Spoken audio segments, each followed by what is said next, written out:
the most secret part of yourself, the theme this morning.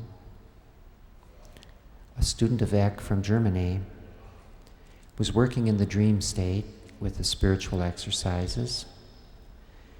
And at one particular point in his spiritual unfoldment, he came to the experience where you can go through walls if you wish in the dream state. Sometimes in soul travel too, which is a more direct and vivid experience. In other words, you have the experience pretty much as a ghost would have, I suppose, being able to enter a room without bothering to swing the door open. You just go through the wall. And if any of you have had experiences of this nature, it gives you a whole different perspective on buildings.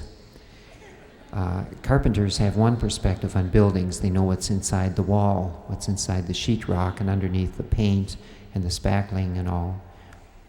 But if you have an experience where you are able sometimes to go outside the human consciousness, go into the soul form, and perhaps see the earth from, sometimes it's like a platform out in space.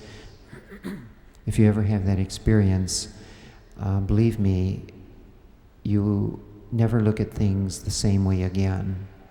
You look at things a little bit different than most people. And even though, you know, the television cameras go out in space with Columbia, and they send back these pictures of Earth, this experience in the soul body is entirely different. It's totally alive. But down in a more mundane realm of travel, not going out in space or to one of the higher worlds or one of the higher heavens, but just probably being loose in your own home and finding yourself walking through your kitchen, through the wall, to the living room is different.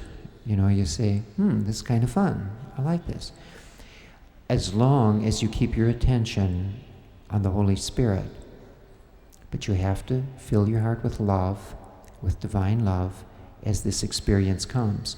Now, usually it's the Mahanta that will give you an experience such as this. And there are many, many others too. This is by no means the only one that you may have, which will give you a broader viewpoint about life and its infinite possibilities and the power of the creativity.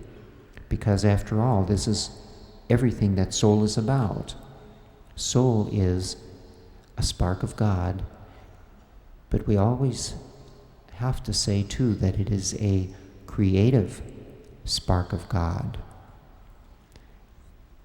When we have troubles and problems here on earth, it's easy to put out our hand like the little beggar boys I mentioned in an earlier talk and say, you know, put something there because I want something.